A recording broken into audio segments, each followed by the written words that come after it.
നമ്മൾ സദ്യക്ക് വേണ്ടിയിട്ടുള്ള നാരങ്ങ അച്ചാറാണ് ഇന്നുണ്ടാക്കുന്നത്. വലിയ നാരങ്ങ അച്ചാറാണ്. ഇതിനെ ചില നാടുകളിൽ വടുകപ്പുളി എന്നും പറയാറുണ്ട്. അപ്പൊ ഈ നാരങ്ങ വെച്ചിട്ടാണ് നമ്മൾ ഇന്ന് അച്ചാർ ഉണ്ടാക്കാൻ പോകുന്നത്. നമ്മൾ അതിന് വേണ്ടിയിട്ട് വലിയ നാരങ്ങ 2 എടുത്തിട്ടുണ്ട്. പിന്നെ 4 പച്ചമുളകും 3 തൊണ്ടൻ മുളകും കൂടി എടുത്തിട്ടുണ്ട്. നിങ്ങൾക്ക് ഈ തൊണ്ടമുളക് ഇല്ലെങ്കിൽ അതിന് പകരം നിങ്ങൾക്ക് പച്ചമുളക് എടുക്കാവുന്നതേ ഉള്ളൂ. മുളകിനെല്ലാം നല്ലപോലെ ഈ ഒരു അളവിന് അരിഞ്ഞെടുത്തിട്ടുണ്ട്. നമ്മൾ അതിന്റെ പുറം തൊലി ഇതുപോലെ ചെത്തി മാറ്റിയിട്ടുണ്ടായിരുന്നു. അതുപോലെ കുരുവും എടുത്ത് മാറ്റിയിട്ടുണ്ടായിരുന്നു. ഫുൾ തൊലിയും കളഞ്ഞിട്ടില്ല. ചില തൊലികൾ അവിടെയൊക്കെ വെച്ചിട്ടുണ്ട്. ബാക്കിയെല്ലാം നമ്മൾ ഇതുപോലെ ചെത്തി കളഞ്ഞിട്ടുണ്ട്. അതുപോലെ നമ്മുടെ മുളകുകളും ഇതേ പരുവത്തിന് നമ്മൾ അരിഞ്ഞെടുത്തിട്ടുണ്ട്. നല്ല ചെറുതായിട്ട് അരിഞ്ഞെടുത്തിട്ടുണ്ട്. നമ്മൾ ചട്ടി അടുപ്പത്ത് വെച്ച് അത് ചൂടാവുമ്പോഴേക്കും അതിലേക്ക് നല്ലെണ്ണ ഒഴിച്ചു കൊടുക്കാം. നമ്മളിപ്പോൾ 1 ടീസ്പൂൺ നല്ലെണ്ണയാണ് ഒഴിച്ചു കൊടുക്കുന്നത്. ഈ ഒരു സമയം നമുക്ക് ഒരു ചെറിയ നെല്ലിക്കയുടെ വലിപ്പത്തിലുള്ള പുളിയും കൂടി വെള്ളത്തിലിട്ട് കുതിരാനായിട്ട് വെച്ചിട്ട് വരാം. ഇനി എണ്ണ ചൂടാവുമ്പോഴേക്കും അതിലേക്ക് നമ്മൾ അരിഞ്ഞു വെച്ചിരുന്ന മുളകും കൂടി ചേർത്ത് കൊടുക്കാം.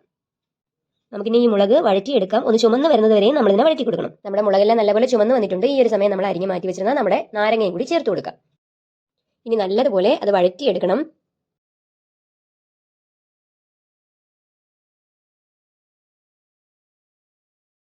നമ്മുടെ നാരങ്ങയെല്ലാം ഇപ്പം നല്ലപോലെ വെന്ത് വന്നിട്ടുണ്ട്. ഇത്രയും മതിയാകും. ഈ ഒരു സമയം നമുക്ക് ഇതിനാവശ്യമായിട്ടുള്ള അത്രയും ഉപ്പ് ചേർത്ത് കൊടുക്കാം. ഉപ്പും കൂടെ ചേർത്ത് നല്ലപോലെ മിക്സ് ചെയ്തെടുക്കാം. 1/2 ടീസ്പൂൺ മഞ്ഞൾപ്പൊടിയും കൂടി ചേർത്ത് കൊടുക്കാം. എന്നിട്ട് അതിന്റെ പച്ചമണം മാറ്റിയെടുക്കുക. ഈ ഒരു സമയം ഇതിലേക്ക് മുളക് പൊടിയും കൂടി ചേർത്ത് കൊടുക്കാം. നമ്മളിപ്പോൾ 4 ടീസ്പൂൺ കാശ്മീരി മുളക് പൊടിയാണ് ചേർത്ത് കൊടുക്കുന്നത്. ഇതേയും കൂടെ പച്ചമണം മാറ്റിയെടുക്കുക. 1/2 ടീസ്പൂൺ കാശ്മീരി മുളക് പൊടിയും കൂടി നമ്മൾ ഈ ഒരു സമയം ചേർത്ത് കൊടുക്കുകയാണ്. അതും കൂടി ചേർത്ത് നല്ലപോലെ മിക്സ് ചെയ്ത് അതിന്റെ പച്ചമണം മാറ്റാം.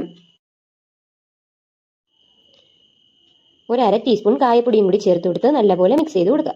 ഈ ഒരു സമയം ഇതിലേക്ക് നമ്മൾ കുതിർത്ത് വെച്ചിരുന്ന പുളി പിഴിഞ്ഞ് ഒഴിച്ചു കൊടുക്കാം.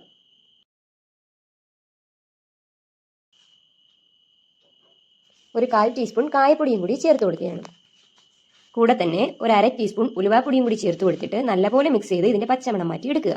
അച്ചാറിന്റെ പുളിപ്പ് ബാലൻസ് ചെയ്യാൻ വേണ്ടിയിട്ട് നമുക്ക് ഈ ഒരു സമയം ഇതിലേക്ക് 1 ടേബിൾ സ്പൂൺ ശർക്കരയും കൂടി ചേർത്ത് കൊടുക്കാം. ഇത് നല്ലപോലെ മിക്സ് ചെയ്തെടുക്കാം. ഈ ഒരു സമയം നമുക്കിതിലേക്ക് 2 ടേബിൾ സ്പൂൺ തിളച്ച വെള്ളവും കൂടി ചേർത്ത് കൊടുക്കാം. ഇനി ഇതിരുന്ന് നല്ലപോലെ കുറുകണം. ഇത് നല്ലപോലെ കുറുകി വന്നിട്ടുണ്ട്. ഈ ഒരു പരുവമാണ് ഇതിന്റെ കറക്റ്റ് അളവ്. അപ്പോൾ ഈ ഒരു സമയം നമുക്ക് തീ ഓഫ് ചെയ്ത് കൊടുക്കാം. കടുക് വറുക്കാനായിട്ട് ആദ്യം ചട്ടി അടുപ്പത്ത് വെച്ച് ചൂടാക്കുക. ചട്ടി ചൂടാവുമ്പോഴേക്കും അതിലേക്ക് നമുക്ക് നല്ലെണ്ണ ഒഴിച്ചു കൊടുക്കാം. നമ്മളിപ്പോൾ 2 ടേബിൾ സ്പൂൺ നല്ലെണ്ണയാണ് ഒഴിച്ചു കൊടുക്കുന്നത്. എണ്ണ നല്ലപോലെ ചൂടായിട്ടുണ്ട്. ഈ ഒരു സമയം നമുക്ക് ഇതിലേക്ക് കടുക് ചേർത്ത് കൊടുക്കാം. കടുക് എല്ലാം പൊട്ടുമ്പോഴേക്കും നമുക്ക് വറ്റൽമുളക് ചേർത്ത് കൊടുക്കാം. ഒരു 3-4 വറ്റൽമുളകും കൂടെ തന്നെ കറിവേപ്പിലയും കൂടി ചേർത്ത് കൊടുത്ത് നല്ലപോലെ വഴറ്റിയെടുക്കണം. മതിയാകും. നമുക്ക് തീ ഓഫ് ചെയ്ത് കൊടുക്കാം. ഇനി നമുക്ക് ഇതിനെ നമ്മുടെ കറിയിലേക്ക് കൊണ്ടുപോയി ഒഴിച്ചു കൊടുക്കാം. അപ്പോൾ കടുക് വറുത്തത് നമുക്ക് നമ്മുടെ കറിയിലേക്ക് ഒഴിച്ചു കൊടുക്കാം. അപ്പോൾ ഇത്രയേ ഉള്ളൂ. നമ്മുടെ സദ്യക്കുള്ള നാരങ്ങാച്ചാർ റെഡി.